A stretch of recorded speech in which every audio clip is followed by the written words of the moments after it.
عسلامة ومرحبا بكم، ان شاء الله تكونوا بخير يا ربي.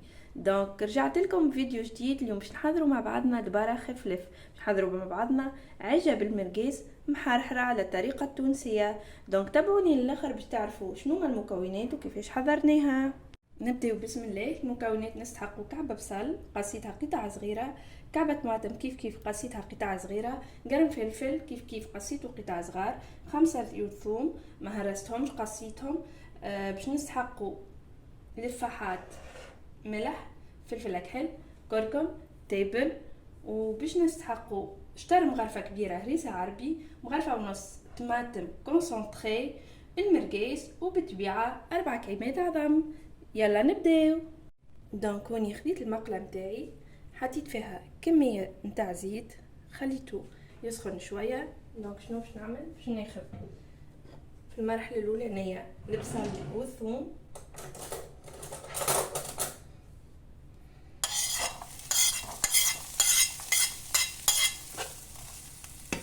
خليهم يتقليو شوية.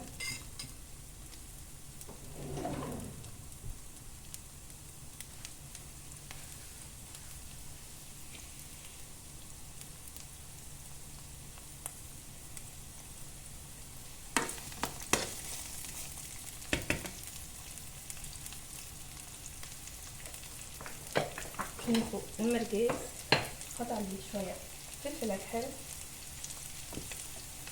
ديجا هو مفوح، شوية كركم،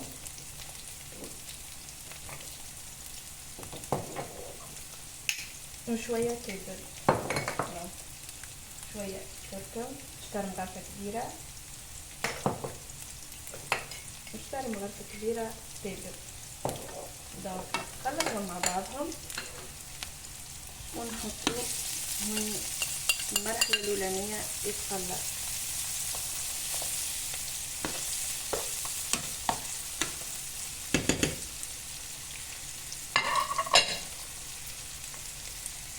توا باش نزيد عليه شطر مغرفة هريسة عربي،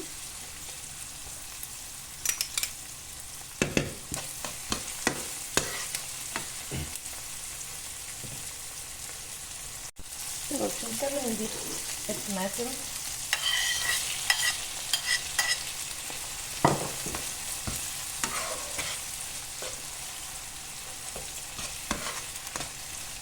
خليها تتقلى شوية، نغطي عليها.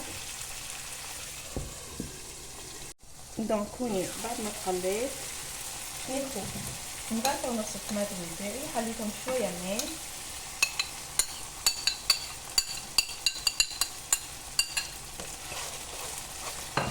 ونخليهم دوب ما يتقليو شوية. توا ناخد الفلفل كامل نضيفه،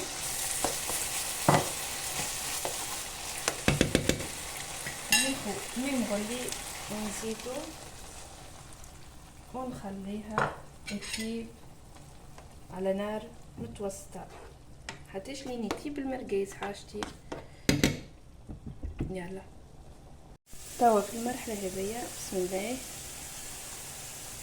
باش ناخد العظم متاعي، نحط العظم، نحط شوية ملح،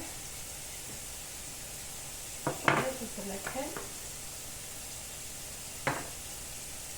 يب هذه العظمة الأولى،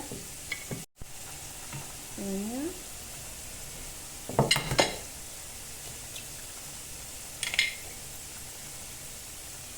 ثالثة، بسم الله،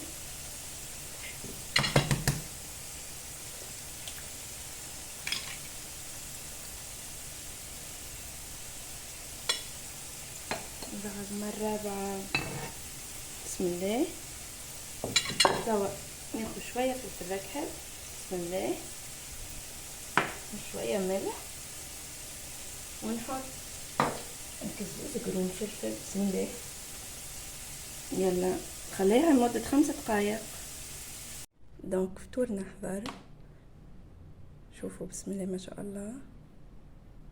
زدت عليه بالطبيعة خبزة في الكوشة. دونك ان شاء الله دبرت اليوم تكون عجبتكم، وان شاء الله تجربوها وتحطوا لي رايكم في كومنتير. يلا سلامة.